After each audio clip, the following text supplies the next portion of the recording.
Intensity. और जैसे हमारे पास एक सोर्स हो ना, ये एक सोर्स है, इस सोर्स में से एनर्जी निकलती है सारे डायरेक्शन में, ऐसे ऐसे जाती है। तो एक टर्म होता है इंटेंसिटी, और इसका मतलब होता है energy falling, energy falling per unit time और पर यूनिट एरिया। ये टर्म सुना है आप लोगों ने बच्चे? Yes sir. Yes sir. समझ में आ रहा है वैसे? यस जैसे मैं आपसे बोलूं कि 100 वॉट का बल्ब है, ये 100 वॉट का बल्ब है, और बताओ यहाँ से R डिस्टेंस पे कितनी इंटेंसिटी होगी, यहाँ निकालनी इंटेंसिटी। तो तुम क्या करोगे? तुम बोलोगे सर एक काम करते हैं, इसको बंद कर देते हैं, सबसे पहले एक इनक्लोजर बनाते हैं।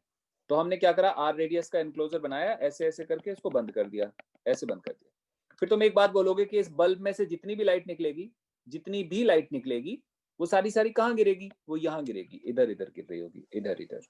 ठीक है, हमें दिख रहा है यार, यहाँ गिर रही होगी। ठीक है, तो कितनी लाइट निकल रही है? लाइट निकल रही है 100 जूल पर सेकेंड। 100 वॉट का मतलब हुआ 100 जूल पर सेकेंड। तो ये कहाँ पे गिर रही है? ये 4 पाई R स्क्वायर एरिया में गिरेगी। अगर ये रेडियस R है ना, तो 3D में बनेगा, पूरा स्फीयर बनेगा, स्फेरिकल शेल। तो हम लोग बोलेंगे कि 100 joule energy, 100 joule energy falling पर second in area 4 pi R square. Can you check this? 100 joule energy falling per second in area 4 pi R square. तो इंटेंसिटी का मतलब क्या होगा? इंटेंसिटी का मतलब होगा energy falling per unit time per unit area. और energy falling per unit area तो मालूम है हमें, क्योंकि जितना बल्ब की पावर होगी उतनी पावर तो फॉल होगी। So this is actually 100 divided by area, कितना आएगा? 4 पाई R स्क्वायर। इसको हम इंटेंसिटी बोलते हैं। और यहां से एक अच्छी इंटरेस्टिंग बात मिलती है कि I proportional 1 by R square.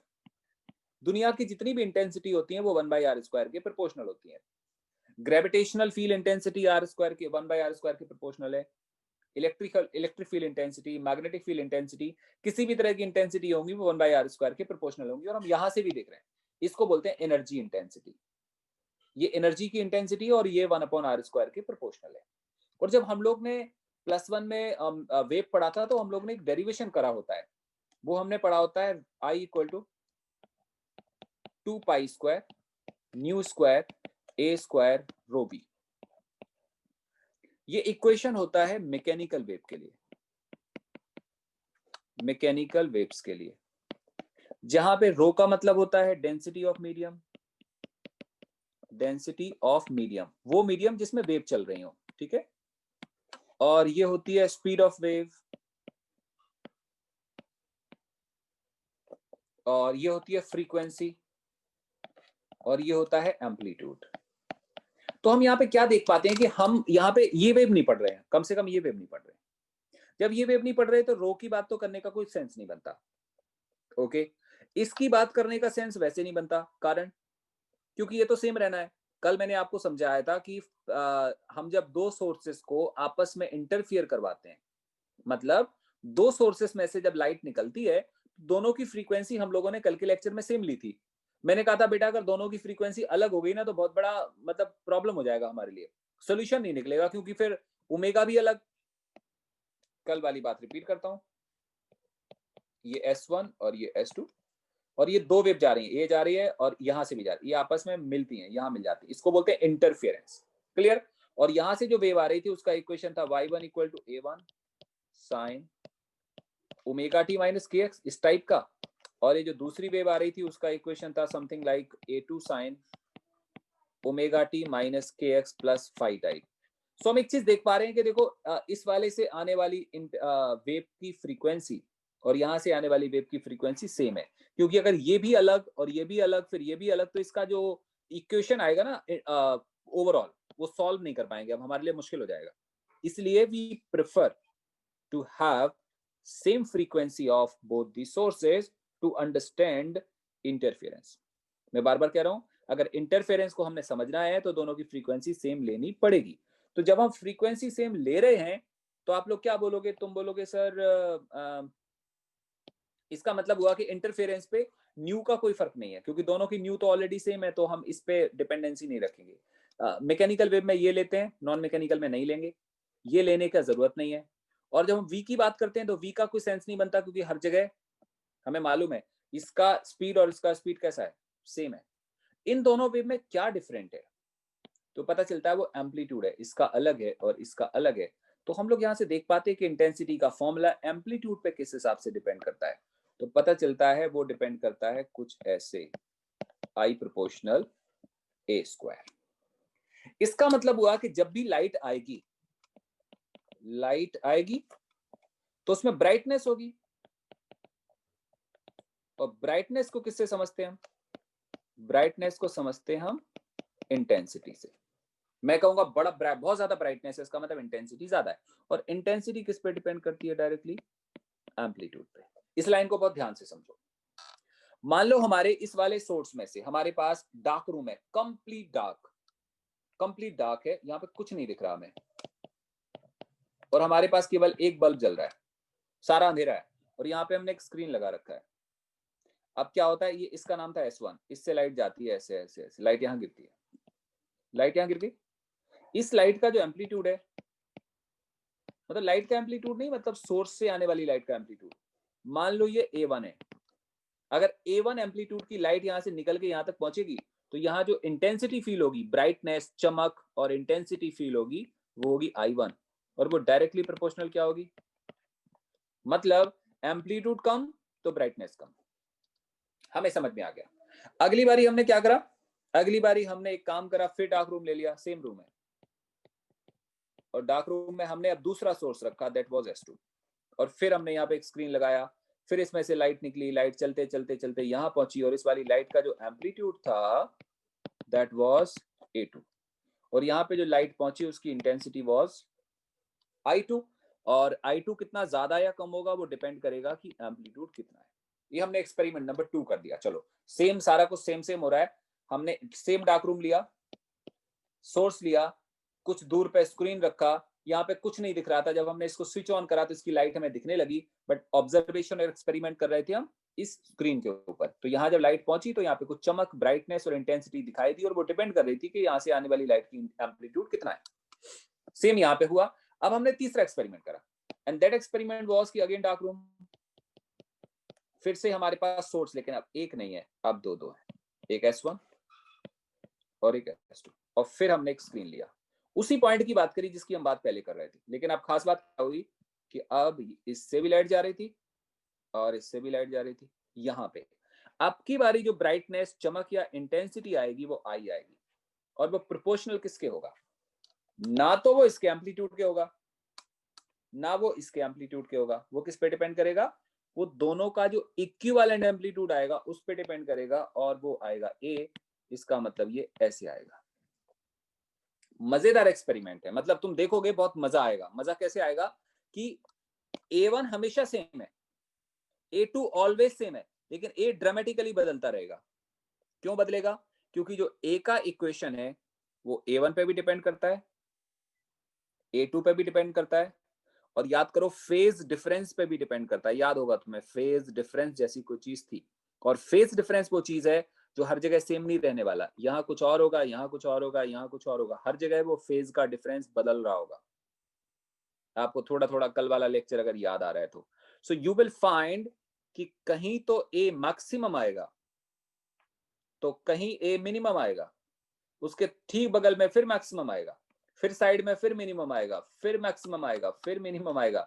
तो जो स्क्रीन तुमने डार्क रूम में लगा रखा है ना, तुम क्या देखोगे, कहीं पे ब्राइट पॉइंट दिखाई देगा, उसके नेबरिंग पॉइंट पे डल, फिर ब्राइट, फिर डल, फिर ब्राइट, फिर डल, और एक पैटर्न दिखाई देगा पूरे के पूरे स्क्रीन पे।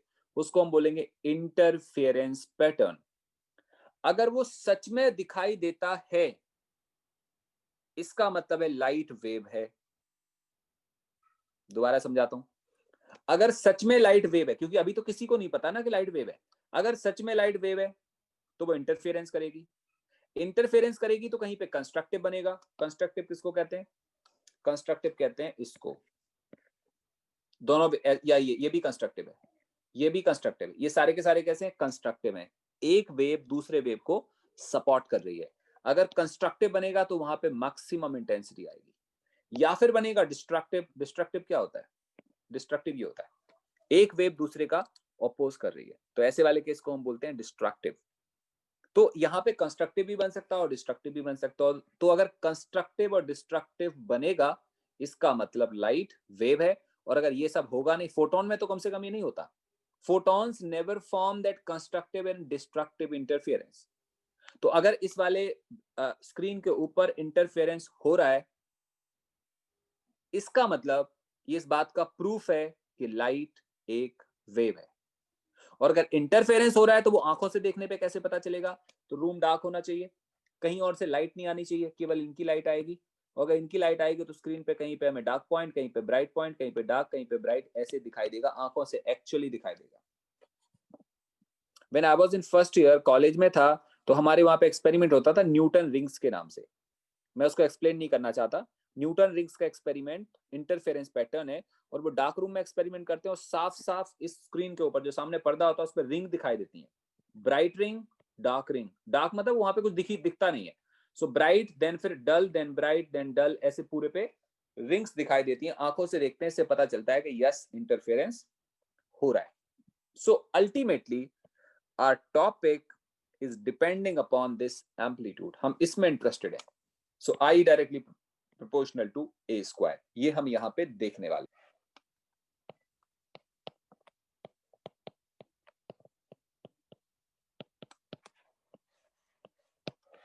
दोबारा से बात करते हैं।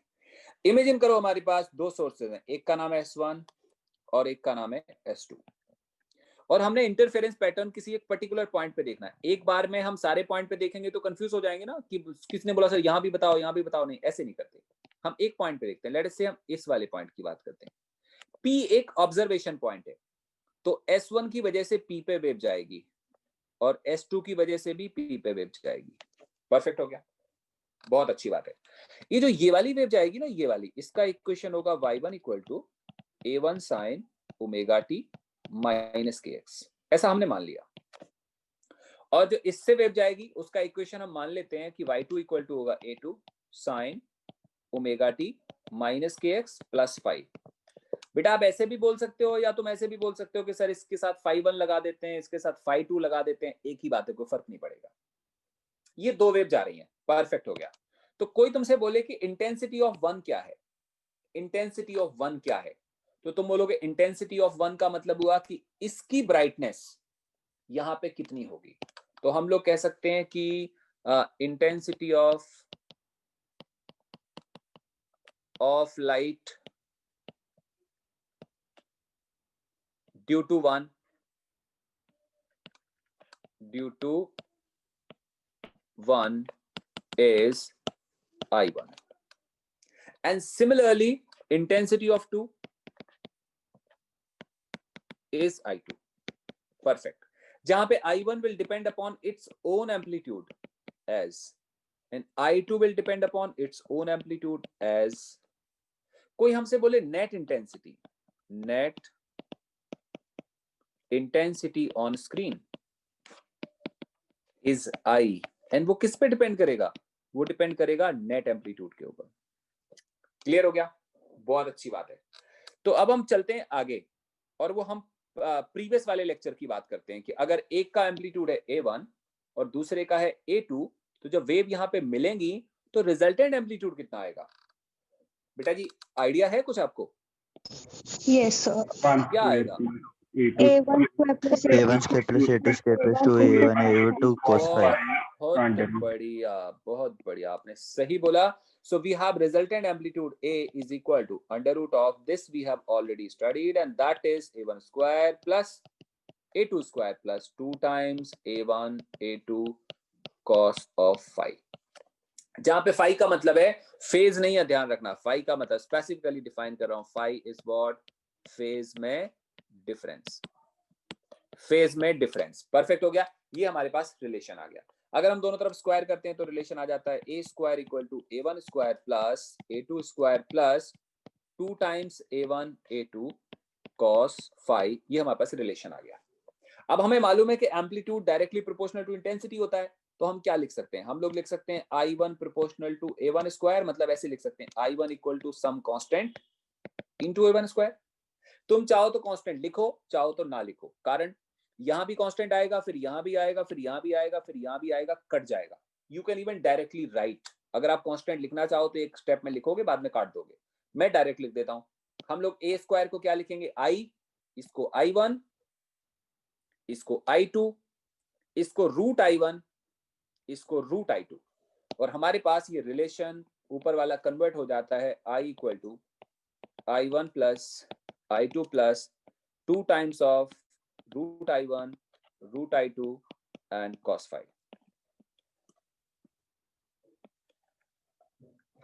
ये हमारे पास इंटेंसिटी का रिलेशन आ गया।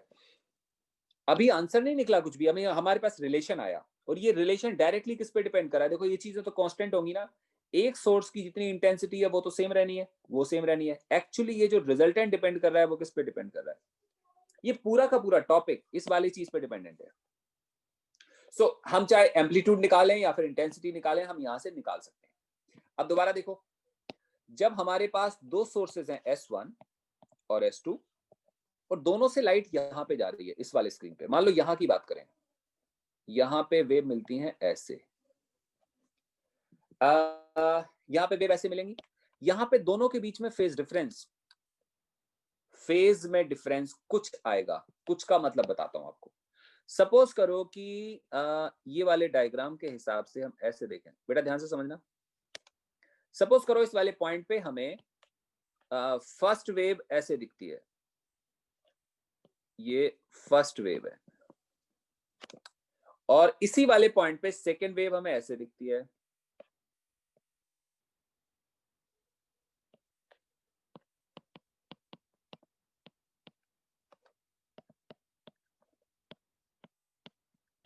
बेटा जी समझ आ रहा है मैं क्या बता रहा हूं? फर्स्ट वाले सोर्स से आने वाली वेव जब यहां पे पहुंचती है तो उसका वेव फॉर्म मान लो ऐसा होता है, और इसी पॉइंट पे जब इस वाले सोर्स से वेव पहुंचती है तो उसका वेव फॉर्म मान लो ऐसा होता है। हम इधर की बात नहीं करें, हम इस पॉइंट की बात करें। ये वाला पॉइंट इधर वाला नहीं है, ये वाला पॉइंट में इधर वाला डिफाइन कर रहा हूं। इस पॉइंट पे जहां दोनों वेव मिलती हैं, फर्स्ट सोर्स से आने वाली वेव का डायग्राम ऐसा होता है, दूसरे वाले का डायग्राम ऐसे होता है। तो अगर ऐसे वाले केस में कोई आपसे बोले ये P है, at P phase difference between two waves, कोई आपसे ऐसे पूछे इज, क्या बोलोगे बच्चों? π/2। π/2। बात आप समझ गए ना? मतलब मैं तुम्हें समझाना क्या चाह रहा हूं कि यार यहाँ पे जो वेव मिलेंगी उनके बीच में कितना फेज डिफरेंस होगा, वो डिपेंड करेगा कि दोनों वेव किस सिचुएशन में मिल रही हैं, किस सिचुएशन में मिल रही हैं। और सिचुएशन में यहाँ पे डिपेंड कर रहा हूं ऐसे, अगर ऐसा होगा डायग्राम के हिसाब से तो ये जो फाई आएगा वो π/2 आएगा। अगर फाई π/2 आ गया तो मान लो इसकी इंटेंसिटी होगी I1 और इसकी इंटेंसिटी I2, तो जो रिजल्टेंट इंटेंसिटी आएगी I, वो क्या होगी? वो होगी I1 plus I2 plus 2 times of root I1 root I2 cos क्या आएगा? π/2। कॉस π/2 जीरो होता है, इसका मतलब क्या आ जाएगा? I1 plus I2। कुछ दिख रहा है, कुछ आ रहा है, कुछ समथिंग। चलो दूसरा डायग्राम बनाते हैं। दूसरे डायग्राम का मतलब ऐसे भी हो सकता है कि एक सोर्स ये है, एक सोर्स ये है, और ये स्क्रीन है, और हम बात कर रहे हैं इस वाले पॉइंट की, इससे वेव जा रही है, देखो ऐसे ऐसे वेव जा रही है, इससे भी वेव जा रही है, ऐसे ऐसे जा रही है, बट मैं रैंडम बनाता हूँ, ये लाइक ऐसे ऐसे जा रही है और यहाँ पे मिल रही है। और ये डायग्राम के हिसाब से मैं यहाँ दिखा दूं कि फर्स्ट वेव मान लो ऐसे है, ये फर्स्ट वेव है, और उसी पॉइंट पे सेकेंड वेव ऐसे है। क्या लग रहा है जिस पॉइंट पे दोनों वेव मिल रही हैं वो एक दूसरे में सिंक्रोनाइज कर रही हैं कि नहीं कर रही हैं? कर रही है, कर रही हैं। सिंक्रोनाइज करने का मतलब हुआ एक्चुअली अगर तुम इस वाले पॉइंट का डायग्राम बनाओगे तो यू विल फाइंड कि ये फर्स्ट वेव होगी और ये सेकंड होगी। अब समझ पाए क्या मैं कैसे बनाना चाह रहा हूँ? फर्स्ट वेव देखो बिल्कुल अभी राइज हो रही है, यहाँ से ऐसे राइज हो रही है, ये भी तो राइज हो रही है। ऐसी वाली वेव्स को क्या बोलते हैं? ऐसी वाली वेव को बोलते हैं इन फेज। इन फेज मतलब सेम फेज में। Same phase. बेटा समझ आ रहा है क्या? यस इसका सर। मतलब है ना, डायग्राम मैंने आप बच्चे ऐसे भी बना सकते हो या ऐसे दिखा सकते हो। ऐसे दिखा दिया मैंने, एक वेव ऐसे है तो दूसरी ऐसे। ये डायग्राम मैं इधर का बना रहा हूँ, देखो ये वाला डायग्राम और ये वाला डायग्राम, ये दोनों सेम है, देखो ऐसे। ऐसे केस में जो फेज डिफरेंस आएगा ना, ऐसे केस में जो फेज डिफरेंस आएगा, बता पाओगे कितना आएगा?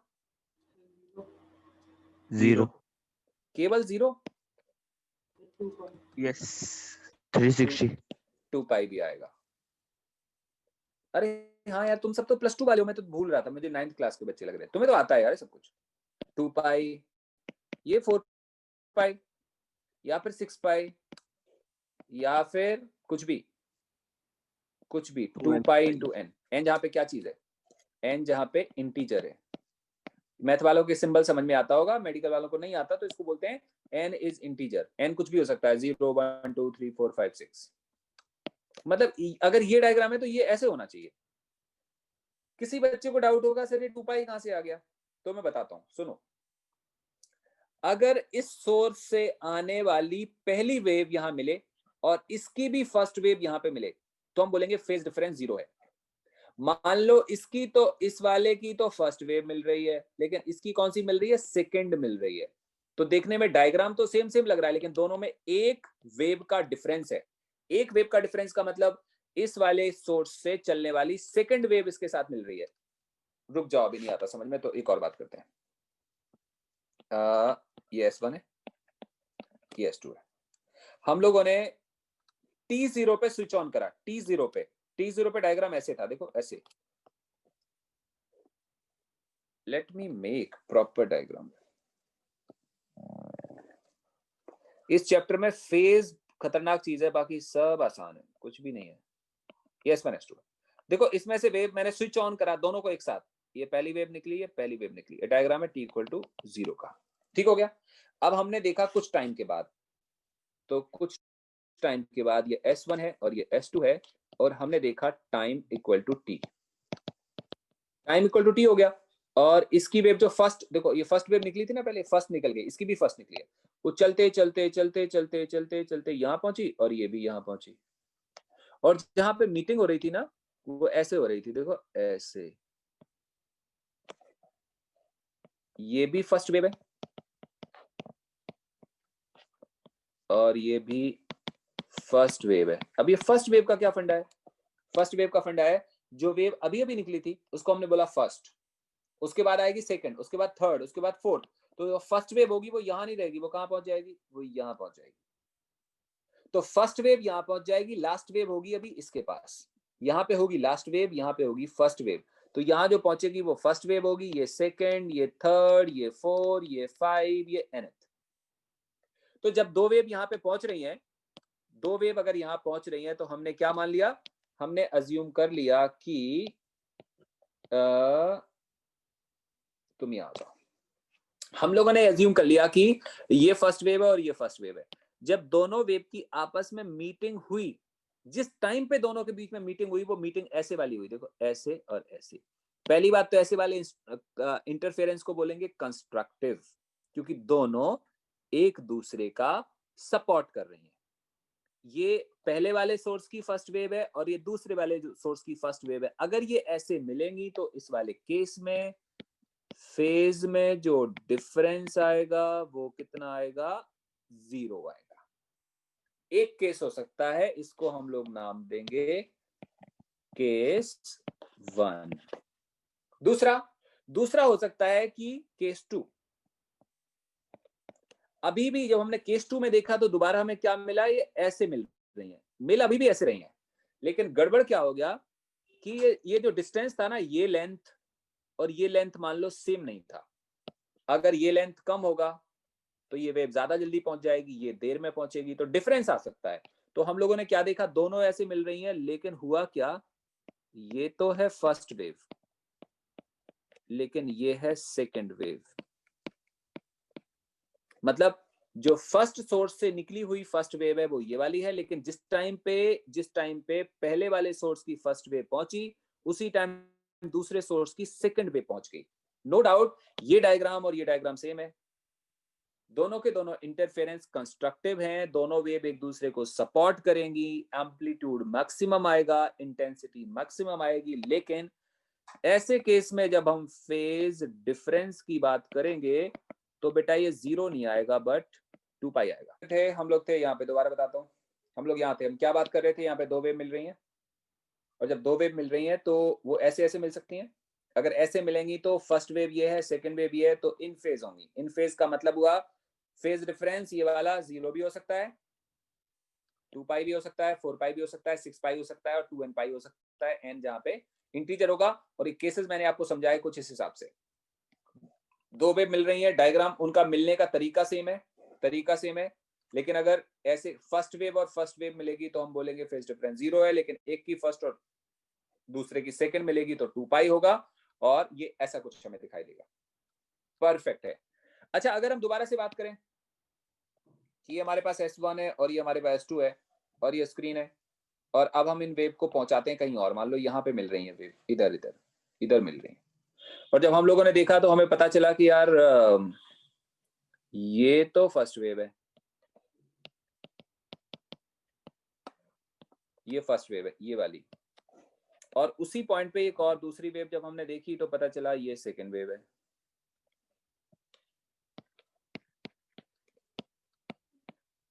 कोई बोले कि फेज डिफरेंस बताओ,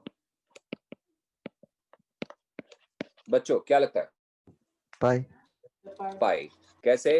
ये प्लस पाई बाय 2 और ये माइनस पाई बाय 2। तो जो फेज डिफरेंस आएगा, क्या वो अकेला पाई आएगा? 3 पाई 5 पाई 3 पाई भी आ सकता है बेटा, 3 पाई भी आ सकता है, और 5 पाई भी आ सकता है, और 2n + 1 पाई भी आ सकता है, जहां पे n कहां से स्टार्ट होगा? 0 1 2 एटसेट्रा। क्या आपको बात समझ में आ रही है? Yes sir. तो Yes, इन दोनों sir. के बीच में पाई का फेज डिफरेंस आ रहा है। ऐसे केस में अगर हम रिजल्टेंट इंटेंसिटी कैलकुलेट करते हैं I, तो वो क्या आएगा?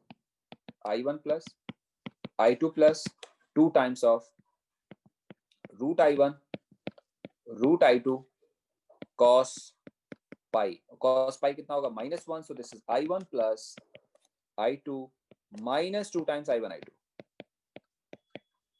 अगर हम लोग चाहें तो इसको हम ऐसे भी लिख सकते हैं, I1 - I2 का होल स्क्वायर। चलो, वेरी गुड। सो हम लोग दोबारा कहां पे थे? हम लोग दोबारा थे कि अगर हम A का रिलेशन निकालते हैं तो आता है A1 square + A2 square + 2 times of A1 A2 cos phi का अंडर रूट, और अगर I का रिलेशन निकालते हैं तो आता है I1 + I2 + 2 times of √I1 √I2 cos of phi। This we have got. Perfect. अब देखने वाले ने देखा तो बोला कि जो इंटरफेरेंस होते हैं, जब ये वेव्स आपस में मिलती हैं, तो इंटरफेरेंस दो तरह के होते हैं। एक होता है कंस्ट्रक्टिव और एक होता है डिस्ट्रक्टिव। आपको इंग्लिश सुन के कैसा समझ में आ रहा है? कंस्ट्रक्टिव का क्या मतलब होता है? एक्सट्रीम पढ़ते हैं। एक्सट्रीम का मतलब जहां पे एक मतलब पॉजिटिव बहुत ज्यादा और बहुत ज्यादा नेगेटिव। तो अब हम बात करते हैं इंटरफेरेंस, और इनको हमने दो पार्ट में डिवाइड करा। पहले पार्ट का नाम था कंस्ट्रक्टिव, परफेक्ट है बच्चों, और दूसरे का नाम था डिस्ट्रक्टिव। जहां पे कंस्ट्रक्टिव होगा वहां पे एम्पलीट्यूड मैक्सिमम होगा, या ऐसे भी कह सकते हैं इंटेंसिटी मैक्सिमम होगी। ये रेशो नहीं लिखा, ये मत सोच लेना ये डिवाइड कर दिया मैंने। और जहां पे डिस्ट्रक्टिव होगा वहां पे एम्पलीट्यूड मिनिमम आएगा या इंटेंसिटी भी मिनिमम आएगी। बच्चों ये बात समझ में आ रही है?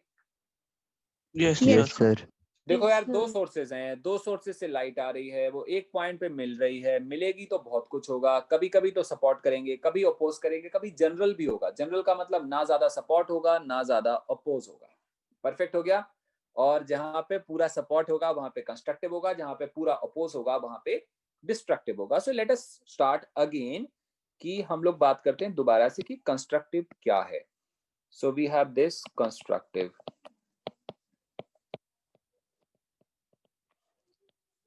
इंटरफेरेंस, है ना। पहले इसका डायग्राम के हिसाब से पिक्चर बनाओ मैं। जब वेव ऐसे मिलेंगी तो कंस्ट्रक्टिव होगा, जब वेव ऐसे मिलेंगी तब भी कंस्ट्रक्टिव होगा, जब वेव ऐसे मिलेंगी तब भी होगा, जब वेव ऐसे मिलेंगी तब भी होगा। जब कैसे भी you can make any diagram, लेकिन वो वेव एक दूसरे को क्या करनी चाहिए? सपोर्ट करनी चाहिए। देख रहे हैं आप?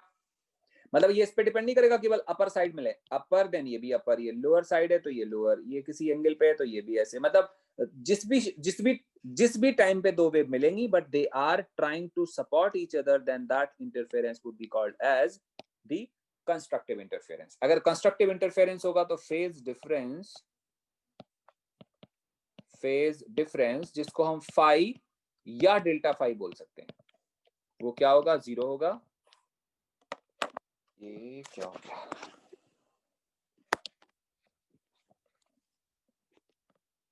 भी हो सकता है, वो 2 पाई भी हो सकता है, वो 4 पाई भी हो सकता है, और वो 2 पाई भी हो सकता है, जहां n का मतलब 0 1 2 अप टू ऐसे। और ऐसे वाले केस में जब हम एम्पलीट्यूड कैलकुलेट करेंगे, रिजल्टेंट वो आएगा a1 square plus a2 square plus 2 times a1 a2 cos phi का अंडर रूट, और जो cos फाई आएगा वो 1 आएगा।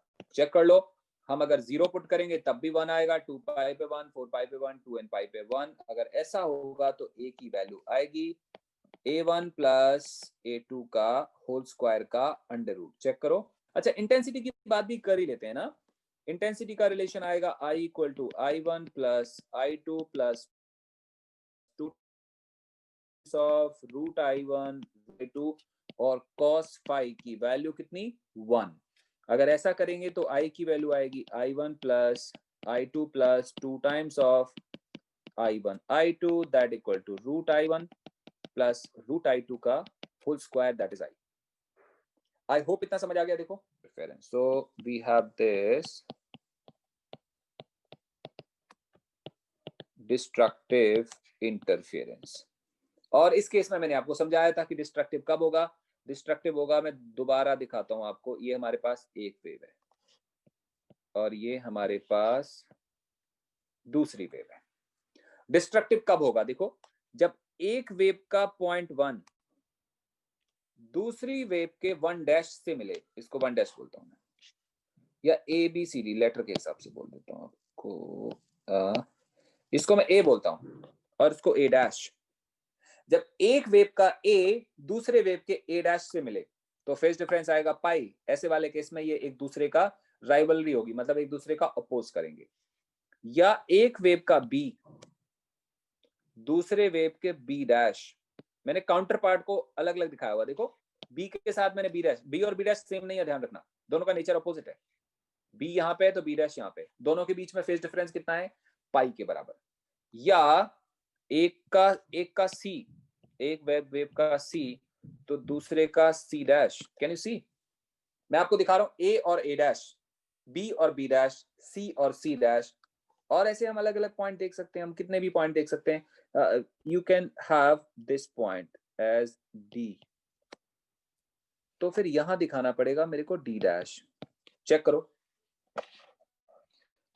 फेज डिफरेंस between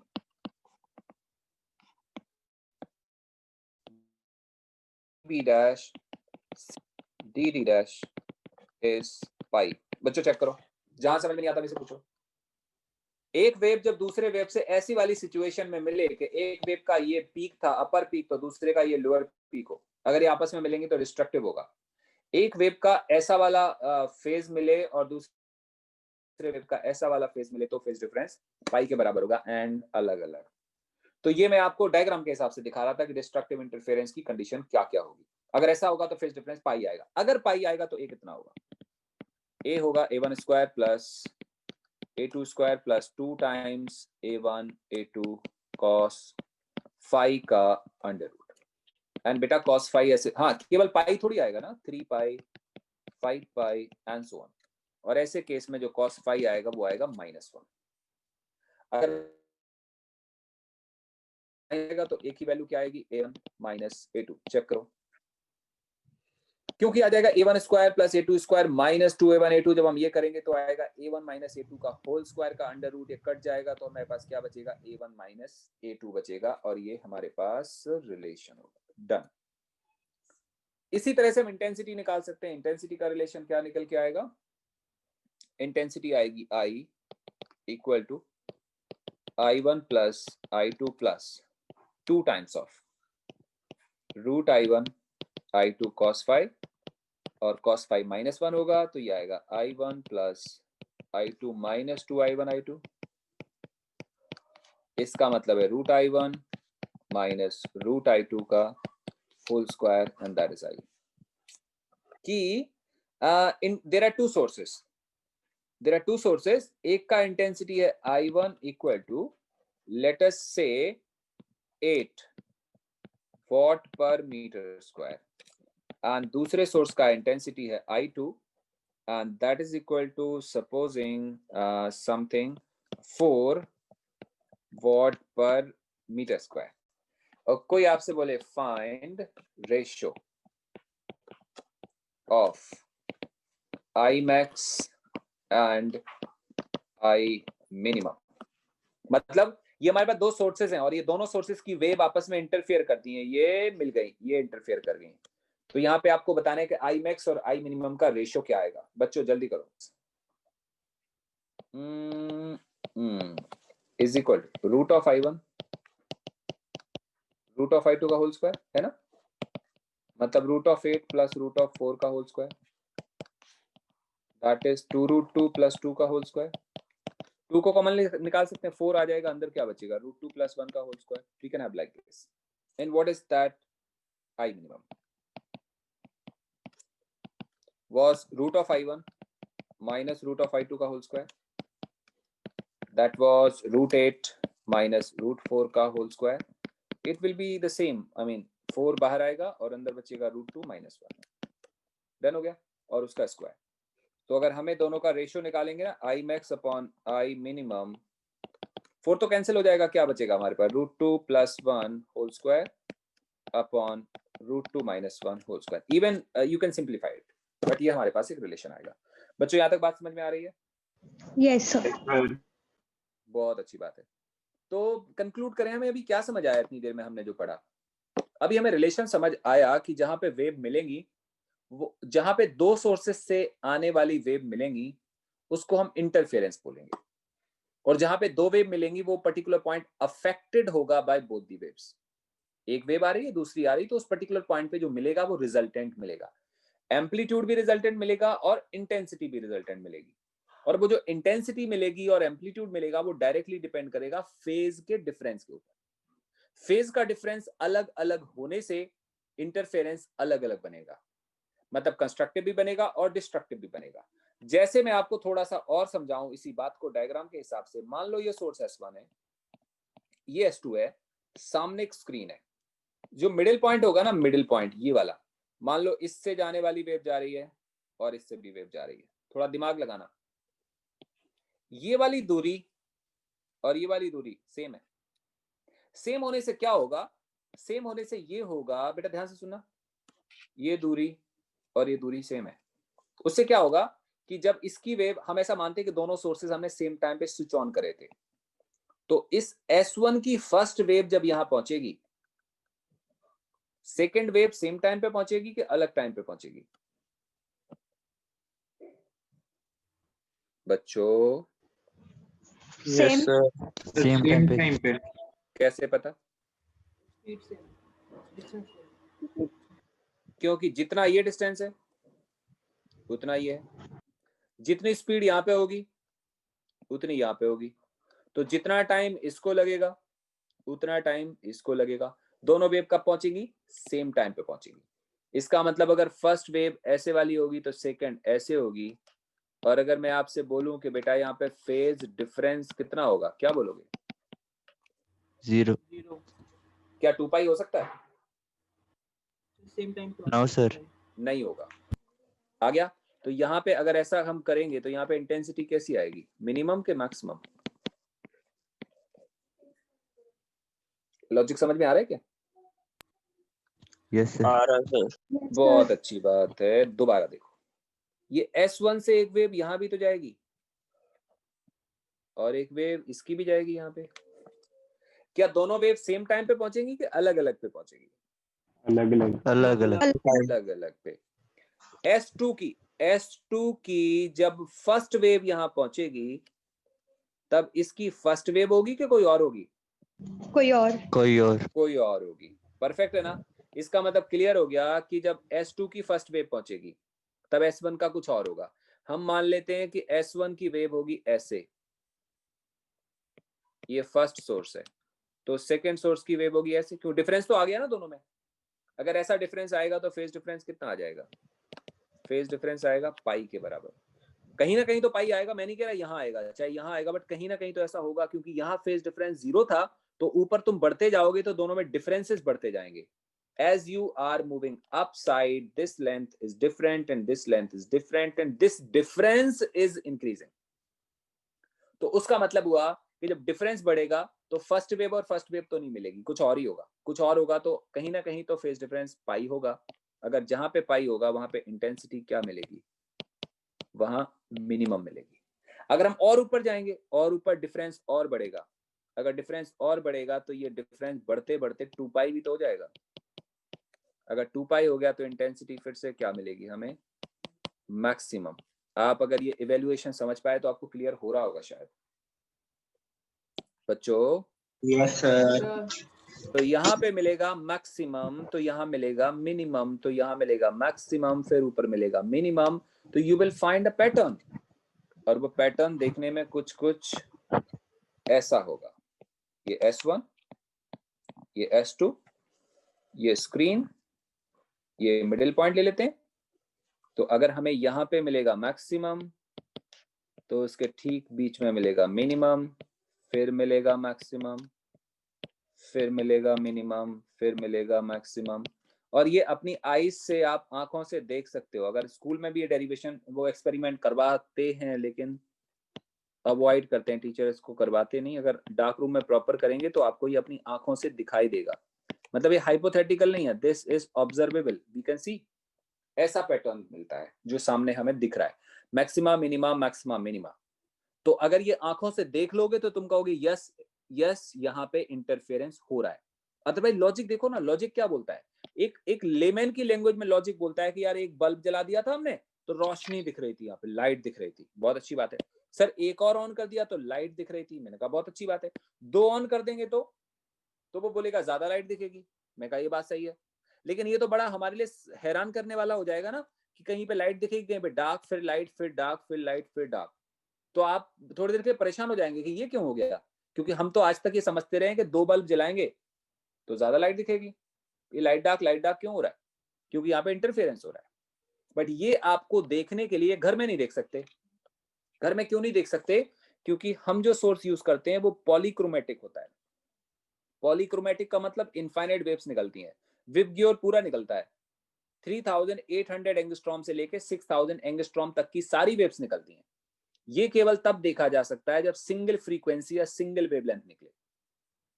अगर गलती से इसमें से मल्टीपल फ्रीक्वेंसी निकल गई फिर तो काम खराब, हमको देख नहीं पाएंगे। इंटरफेरेंस तो होता है हमारे घरों में भी, हमारे दीवार के, हमारे वॉल के ऊपर जब 2 बल्ब से लाइट जाती तो इंटरफेरेंस होता है, बट हमारी आंखें उसको डिस्टिंक्ट देख नहीं पाती, क्योंकि उसमें से एक फ्रीक्वेंसी नहीं निकल रही, उसमें से मिलियंस ऑफ फ्रीक्वेंसी निकल रही है।